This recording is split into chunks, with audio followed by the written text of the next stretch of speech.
1980 માં જે પાર્ટીની સ્થાપના થઈ હતી એ પાર્ટીનો આજે પરચમ લહેરાઈ રહ્યો છે। 2014 અને 2019માં બહુમતી બાદ હવે 2024ની લોકસભા ચૂંટણીમાં 400 ને પારનો ટાર્ગેટ છે। 2014માં અબકી બાર મોદી સરકારથી લઈને હવે અબકી બાર 400 કે બાર फिर से मोदी सरकारનું લક્ષ્ય છે। 1984માં થોડા ભારતીય જનતા પાર્ટીની જ્યારે આપણે વાત કરી રહ્યા છીએ, થોડા ભૂતકાળમાં જઈએ, થોડો ઇતિહાસ જાણવાની કોશિશ કરીએ તો 1984માં ભાજપની સ્થાપના પછીની જે 8મી સામાન્ય ચૂંટણી થઈ હતી દેશમાં, એમાં ગુજરાતમાં કોંગ્રેસને 24 બેઠકો મળી હતી, ભાજપને માત્ર 1 બેઠક મળી હતી અને અન્ય 1 બેઠક જનતા પાર્ટીને મળી હતી। પણ 1989 બાદ સતત ભાજપે ગુજરાતમાં પગ જમાવી દીધો છે અને સતત સૌથી મોટી પાર્ટી તરીકે ઉભરતી રહી છે। ક્યારેક બેઠકો ઘટતી રહી, ક્યારેક વધતી રહી, પરંતુ કોંગ્રેસને પહેલા નંબર પર લોકસભાની ચૂંટણીમાં ન આવવા દીધી। પણ 2014 બાદ ચિત્ર તદ્દન પલટાઈ ગયું છે। જે ભાજપને 1984માં 1 બેઠક મળી હતી તેને પહેલી વખત તમામે તમામ 26 બેઠકો મળી 2014માં અને ત્યારબાદ એ સિલસિલો ચાલતો રહ્યો।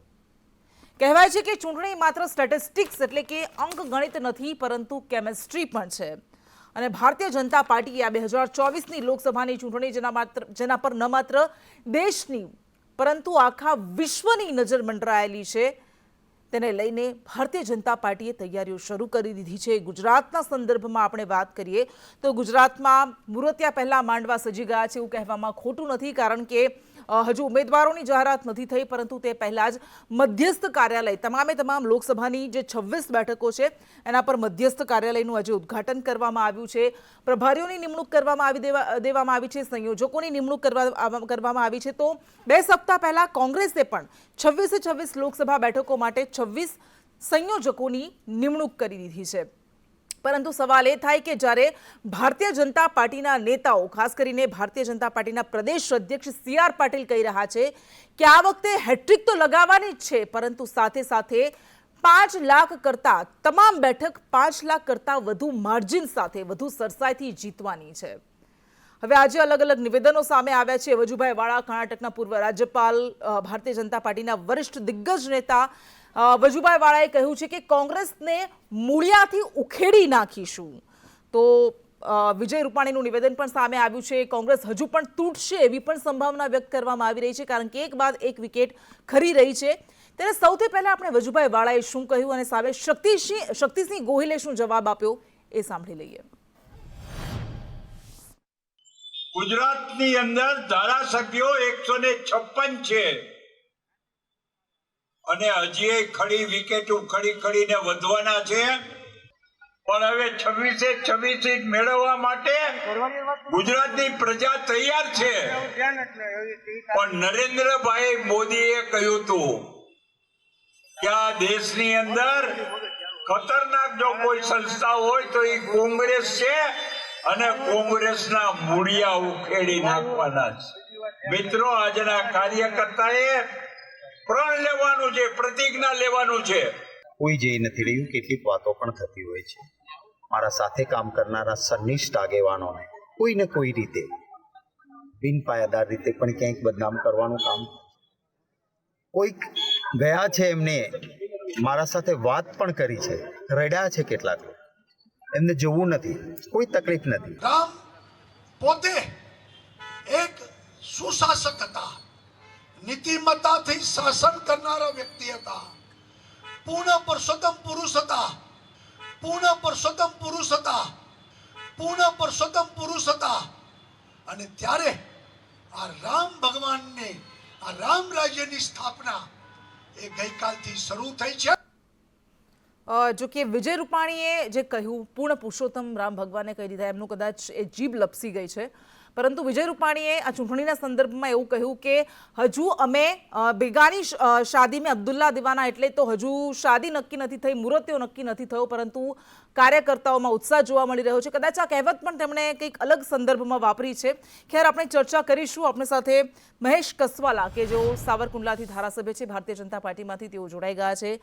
જયેશ ઠકરાર કે જેઓ રાજકીય વિશ્લેષક છે તેઓ આપણી સાથે જોડાઈ ગયા છે। કોંગ્રેસમાંથી પણ ધારાસભ્ય આપણી સાથે થોડા સમયમાં જોડાશે। મહેશભાઈ, શરૂઆત આપનાથી કરીએ। મોહન કુંડારિયા રાજકોટના સાંસદ છે, એમનું પણ એવું કહેવું છે કે પીએમ મોદીના માત્ર પીએમ મોદીના નામ પર ચૂંટણી લડવામાં આવશે. અબકી બાર 400 કે પારનો ટાર્ગેટ મૂકવામાં આવ્યો છે. તો સવાલ એ છે કે માત્ર પીએમ મોદી કી ગેરંટી, પીએમ મોદીના નામ પર ચૂંટણી લડાશે કે પછી સાંસદોએ પણ કંઈ કામ કર્યા હશે એ પણ મુકાશે ક્યાંક? કૃષ્ણ, એ વાત આપની સાચી છે અને અમે પણ એવું માનીએ છીએ કે નરેન્દ્રભાઈનું નામ, નરેન્દ્રભાઈનું નેતૃત્વ એ ભારતીય જનતા પાર્ટીના કાર્યકર્તાઓની તાકાત છે. ભારતીય જનતા પાર્ટીની પોતાની પણ તાકાત છે કે એક સક્ષમ નેતૃત્વ કોઈ પણ રાજકીય પાર્ટીમાં હોવું જોઈએ અને ભારતીય જનતા પાર્ટી પાસે સક્ષમ નેતૃત્વ છે, સારામાં સારું સંગઠન છે, સંગઠનની એકતા છે અને જે પ્રકારે ભારતીય જનતા પાર્ટી કામ કરી રહી છે, હું એમ માનું છું કે ભારતીય જનતા પાર્ટી અત્યારે સર્વોચ્ચતમ શિખરો સર કરવા માટે જઈ રહી છે. એ જ શિખર છે 2024ની ચૂંટણી. વાત આપની એ સાચી છે કે સાંસદોએ કરેલું કામ, હા બહુ વાત સાચી છે, અમે સાંસદોએ કરેલા કામનો હિસાબ પણ આપીએ છીએ. ભારતીય જનતા પાર્ટી જવાબદેહીમાં માને છે.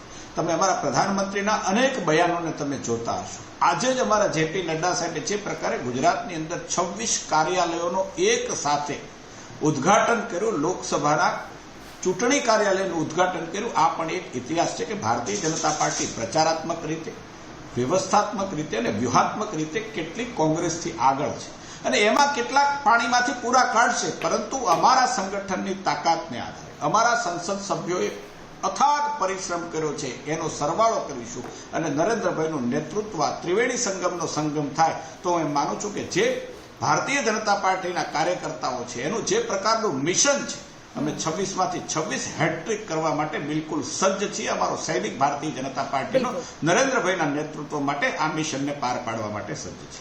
ઠીક છે મહેશભાઈ, આપે કહ્યું કે અમારું સંગઠન ખૂબ મજબૂત છે, અમારી પાસે સશક્ત નેતૃત્વ છે, પરંતુ આ સાથે ભારતીય જનતા પાર્ટીએ કોંગ્રેસને તોડવા માટે એવું કહીએ તો એમાં ખોટું નથી. કોંગ્રેસના જે પણ નેતા હોય, નારાજ હોય અને મજબૂત હોય, જે ભારતીય જનતા પાર્ટીને ફાયદો કરાવી શકે એવા હોય, એમને ભાજપમાં ભેળવવા માટે એક આખી કમિટી પણ રચી દીધી છે. ભરત બોગરા કે જેઓ પ્રદેશ ઉપાધ્યક્ષ છે એમની અધ્યક્ષતામાં. તો પછી આની જરૂર કેમ પડી રહી છે તમને, જો આટલા બધા મજબૂત છો તો? એ રાષ્ટ્રીય સ્તરે પણ હિમંતા બિસ્વા શર્માની આખી ટીમ બનાવે છે. સાચી છે, પ્રશ્ન પણ જાયજ છે.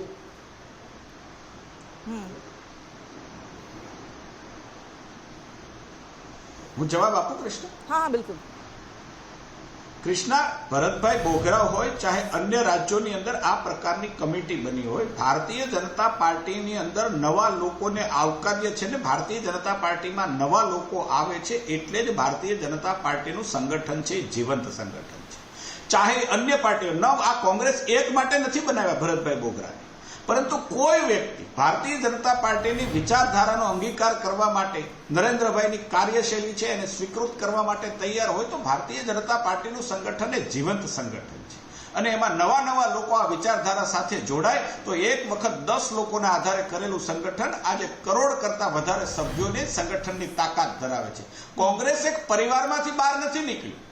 એક પરિવારમાં માનની નહેરુજી, પછી ઇન્દિરાજીથી રાજીવજી, રાજીવજીથી સોનિયાજીથી રાહુલજી અને પ્રિયંકાજી, હજી આગળ કેટલું ચાલશે મને પરિવારથી આગળ ન નીકળેલું સંગઠન, એનું કેવી રીતે 130 વર્ષ જૂનું સંગઠન એનું કેવી રીતે પતન થાય છે એની સામે Bharatiya Janata party broad minded કહેવાય. કાર્યકર્તાઓ કોઈ પણ કાર્યકર્તા હોય એને સ્વીકારે અને સ્વીકારીને પોતાની પાર્ટીના જે નીતિ છે, જે નિયમો છે એને આધારે એજ્યુકેટ કરી અને સારો કાર્યકર્તા બનાવે પોતાની પાર્ટી માટે, જે પોતાની પાર્ટીના વિચારો છે જનજન સુધી લઈ જઈ શકે એવો સક્ષમ બનાવે, એ જ પાર્ટી લાંબે ગાળે ચાલી શકે અને પ્રજા છે એના પર જ વિશ્વાસ મૂકી શકે. હું એમ માનું છું કે આજની રાજનીતિમાં એવું એકમાત્ર રાજકીય સંગઠન ભારતની અંદર છે ને એનું નામ ભારતીય જનતા પાર્ટી. ભારતીય જનતા પાર્ટી છે એવું સંગઠન. કિરીટ પટેલ કે જેઓ પાટણના ધારાસભ્ય છે કોંગ્રેસમાંથી, તેઓ પણ આપણી સાથે જોડાઈ ગયા છે. કિરીટભાઈ, કોંગ્રેસને મૂળિયામાંથી ઉખાડીને ફેંકી દઈશું, વજુભાઈ વાળાએ કહ્યું છે કોંગ્રેસ તૂટતી રહી છે, હજુ પણ કેટલીક વિકેટો ખર્ચશે એવી પણ એમણે વાત કરી છે. પરંતુ આપનાથી વધારે સારી રીતે તો કદાચ આ કોણ સમજાવી શકશે, કારણ કે થોડા દિવસ પહેલા આપની જ નારાજગી સામે આવી હતી અને આપે પણ ચીમકી કંઈક આવી જ ઉચ્ચારી હતી રાજીનામાની. જો કે પછી અમિત ચાવડાએ કહ્યું કે કિરીટભાઈના મુદ્દાનું સમાધાન આવી ગયું છે. તો પછી કેમ આવું થઈ રહ્યું છે કોંગ્રેસની અંદર?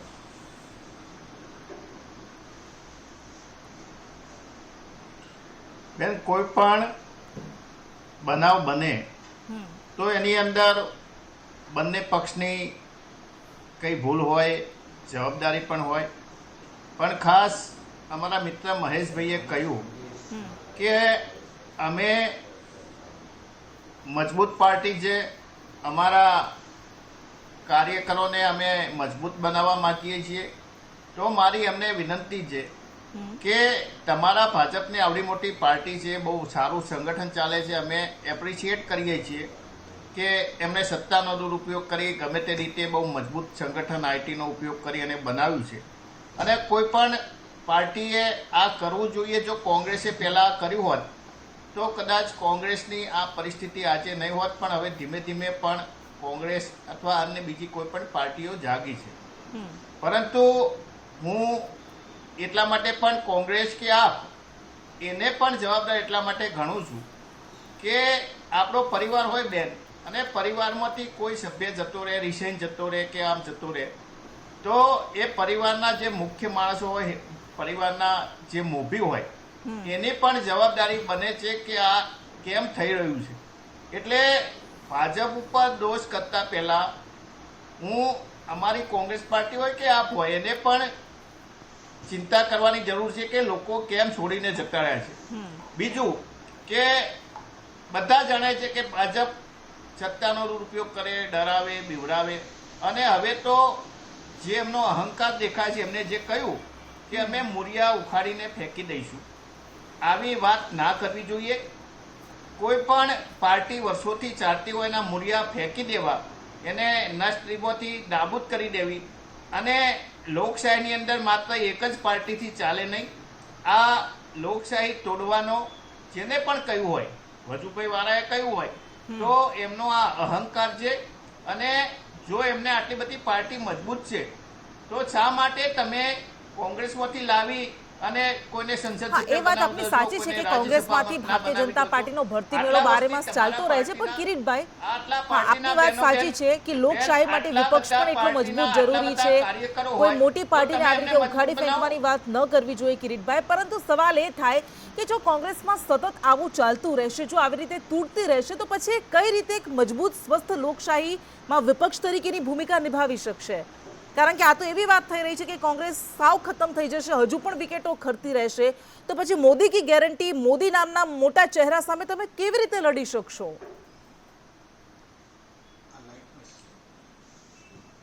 બે કોઈ પણ વૃક્ષ હોય એ જૂનું થાય ને, આપણે તમે ખેતી કરતા હોય, મહેશભાઈને પણ ખબર છે, ખેતી કરતા હોય તો એમને ખબર છે કોઈ પણ વૃક્ષ હોય એ મોટું, બહુ મોટું થઈ ગયું હોય તો એને આપણે એના મૂળિયા, એના ઝાડમાંથી એના જૂના જે ગરડા થઈ ગયેલા હોય, એના ડાળા હોય ને એ કાપી નાખીએ એટલે નવેસરથી નવું ઝાડ નવેસરથી પોગરે. આ કુદરતી નિયમ છે, બરાબર. જ્યારે ભાજપ ગમે તે રીતે કોંગ્રેસને નેસ્ત નાબૂદ કરશે, કદાચ સિનિયર નેતાઓ જતા રહે છે, પણ મને લાગે છે કે કોંગ્રેસમાં એક નવી નેતાગીરી, કોંગ્રેસ નવા વિચારો સાથે જો નેસ્ત નાબૂદ થઈ ગઈ હોત તો હજુ પણ તમે જુઓ તે દિવસે દિવસે કોંગ્રેસનો વોટ શેર વધતો જાય છે. ઘણી જગ્યાએ ભાજપની એ સ્ટ્રેટેજી છે કે અપક્ષ ઉમેદવાર ઉભા રાખવાના, બીજા રીતે ગમે તે રાખવાના. દાખલા મારી સામે ઈવીએમ હતા, કોઈ ના કોઈ રીતે સ્ટ્રેટેજીથી એ ચાલે છે. તમે બેન જુઓ, જે ગયા વખતના 3 રાજ્યોના ઇલેક્શનો થયા, કારણ કે 4 રાજ્યોના, એનો વોટ શેર જુઓ તમે.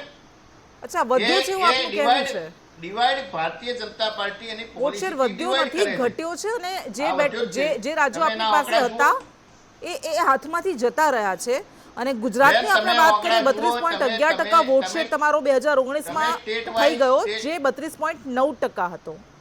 90% હતો. 32.9 માંથી 32.11% થઈ ગયો અને 26 બેઠક ભાજપને મળી. અને હજુ જે વિધાનસભા ચૂંટણીના પરિણામો જોયા એ તો અત્યંત નિરાશાજનક છે.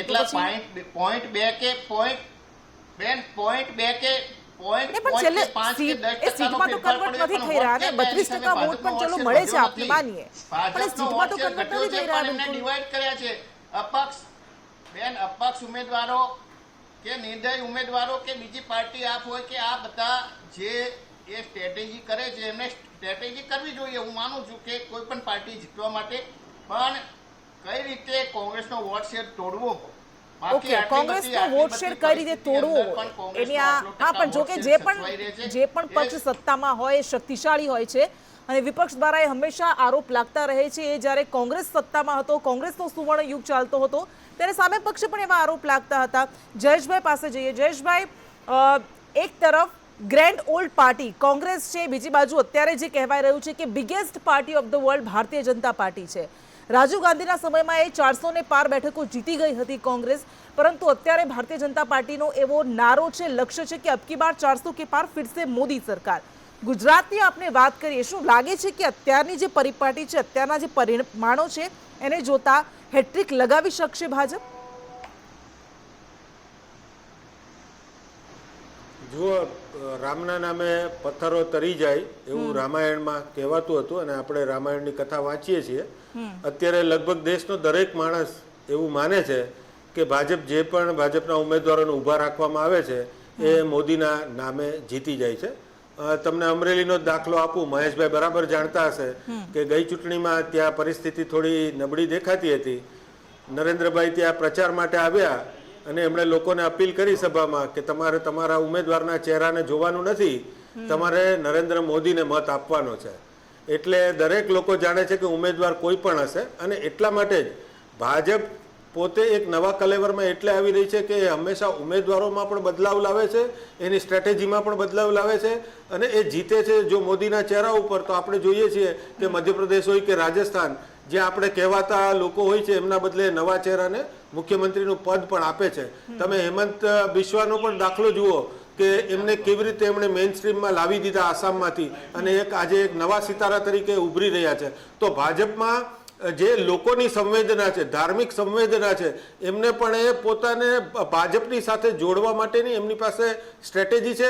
એમની પાસે એક એવો મેસેજ છે કે જે દેશના કરોડો લોકોને એક સાથે સ્પર્શે છે અને એ મેસેજ આપવાવાળા મેસેન્જર પણ એમની પાસે છે. મુદ્દા તો કોંગ્રેસ પાસે પણ છે, નથી એવું નથી, પરંતુ એ મુદ્દા કોણ આપે છે લોકોમાં એનો પ્રતિભાવ લોકો આપતા હોય છે. આજે નરેન્દ્ર મોદી જે બોલે છે અને રાહુલ ગાંધી જે બોલે છે, બંને લોકો પાસે મુદ્દા છે, પરંતુ મેસેન્જરનું મહત્વ જનમાનસ ઉપર ખૂબ જ મહત્વનું હોય છે.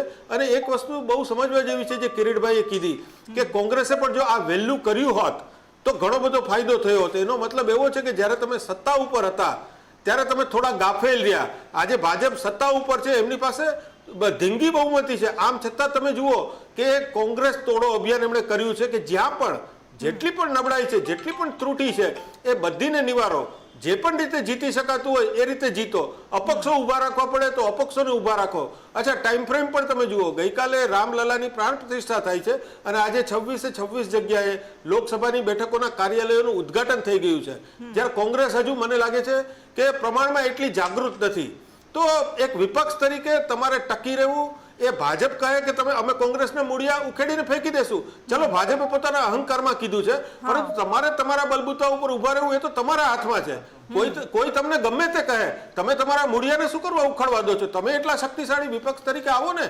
બાકી લોકશાહીને બચાવવી એ ભાજપની જેટલી જવાબદારી છે એટલી જ કોંગ્રેસની પણ છે. કોંગ્રેસે પોતે મજબૂત થવા માટે, ચૂંટણી જીતવા માટે પોતે મહેનત કરવી પડશે. ભાજપ કોઈ મહેનત કરીને કોંગ્રેસને જીતાડે એવું તો બનવાનું નથી. કિરીટભાઈની જે વાત છે એનો સાર બધા એ સમજવા જેવો છે કે આ હિન્દુવાદના આધારે, હિન્દુત્વના આધારે ભારતીય જનતા પાર્ટીએ ધર્મને રાજનીતિ બનાવી દીધી છે. તો પછી પોતાના જે મુદ્દા છે, બેરોજગારની વાત હોય, શિક્ષણની વાત હોય, આરોગ્યની વાત હોય, તો એ મુદ્દાને કઈ રીતે જનતા સુધી પહોંચાડવા એના માટેની પણ રણનીતિ ઘડવી પડશે. મહેશભાઈ પાસે આવે. જયેશભાઈ, આવીશું આપની પાસે. પરંતુ મહેશભાઈ, જે રીતે સેમ પિત્રોડા અબકી બાર 400 કી પારનો આપનો ટાર્ગેટ છે, ગુજરાતમાં 26 લોકસભા બેઠક જીતવાનો આપનો ટાર્ગેટ છે, પરંતુ સેમ પિત્રોડા કોંગ્રેસના એક નેતા છે, એમનું એવું કહેવું છે કે આ વખતે પણ જો ઈવીએમ ફિક્સ થઈ જશે તો પછી 400 કે પાર કંઈ શક્ય છે જ, એમાં કંઈ અશક્ય જેવી વાત નથી. તો ફરી શંકા ઉઠી રહી છે અહીંયા.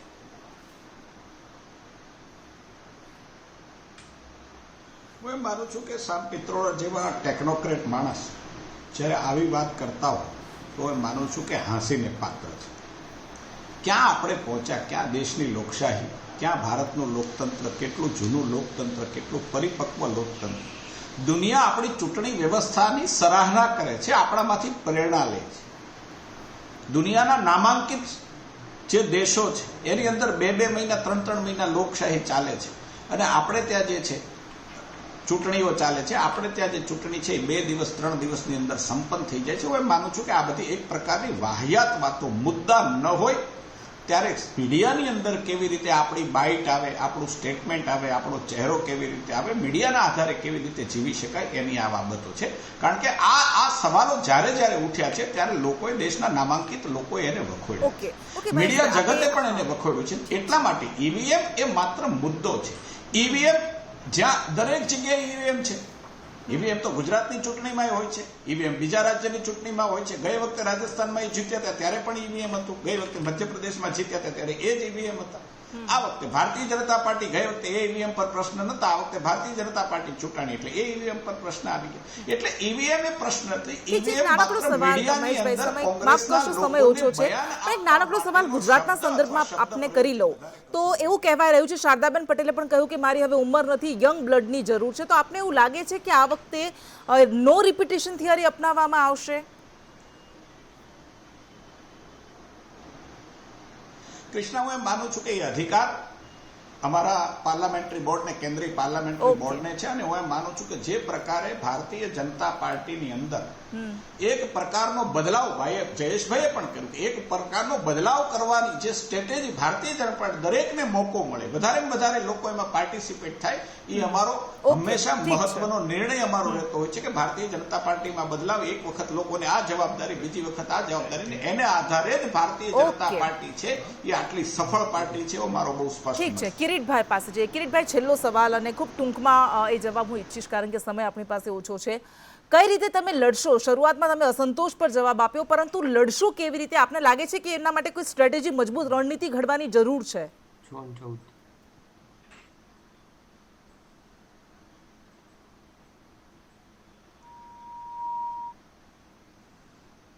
કિરીટભાઈ સાથે સંપર્ક કપાઈ ગયો છે. જયેશભાઈ પાસે જઈએ આપણે. જયેશભાઈ, શું અત્યારે આપને લાગી રહ્યું છે કે ગુજરાતમાં અને ભારતની આપણે આખી વાત કરીએ તો આપને લાગે છે કે જવાહરલાલ નહેરુનો જે રેકોર્ડ હતો એ તૂટશે? હા, ચોક્કસપણે અત્યારની પરિસ્થિતિ જોતા તો એવું લાગે છે. કારણ કે મુદ્દા તો દેશમાં ઘણા બધા છે, પણ કોને ખબર કેમ કોંગ્રેસ જે મુદ્દા ઉઠાવે છે એ મુદ્દાને જનપ્રતિસાદ એટલો મળતો નથી. એમની જે અગાઉની ભારત જોડો યાત્રા છે, એ પછીથી હવે જે ન્યાય યાત્રા છે, અને સોશિયલ મીડિયામાં તો એમની જે ટીમ છે એ રજૂ કરે છે એ મુજબ લોકો દેખાઈ રહ્યા છે. પણ પૂરા દેશનું ભૌગોલિક ચિત્ર અને રાજકીય ચિત્ર જોઈએ તો જે પ્રકારની બેઠકો છે, ખાસ કરીને ઉત્તર પ્રદેશ જેવું જે સૌથી નિર્ણાયક રાજ્ય છે, ત્યાં કોંગ્રેસની પરિસ્થિતિ ખૂબ જ ખરાબ હાલતમાં છે. અને ઉત્તર પ્રદેશ એ લોકસભાની ચૂંટણી જે ત્યાં જીતે એ જ જીતી શકે એવું કહેવાય છે. તો હવે તમે મોટા મોટા રાજ્યો જુઓ, ગુજરાત જેવું રાજ્ય છે કે ઉત્તર પ્રદેશ જેવું રાજ્ય છે, આ બધા રાજ્યોમાં ભાજપ અત્યારે ખૂબ જ સ્ટ્રોંગ પોઝિશનમાં છે. અને અત્યારે કોઈ એવો દૂર દૂર સુધી મુદ્દો દેખાતો નથી કે લોકોનું માનસ ઝટ દઈને બદલાઈ જાય અને કોંગ્રેસની તરફેણમાં કોઈ જુવાડ સર્જાય. અને એના કારણે એવું લાગે છે કે ચોક્કસપણે ભાજપ માટે અત્યારે વિન વિન સિચ્યુએશન છે. ઓકે, ઠીક છે. કિરીટભાઈ, છેલ્લો સવાલ આપને અને નાનકડો જવાબ આપશો. શું આપને લાગે છે, ભાજપે તો એવું કહ્યું કે 50 બેઠકો ગઈ વખતે મળી હતી, આ વખતે તો એટલી પણ અમે નહીં મળવા દઈએ? શું આપને લાગે છે કે આ ખરેખર એક બહુ મોટો પડકાર છે આપની સમક્ષ?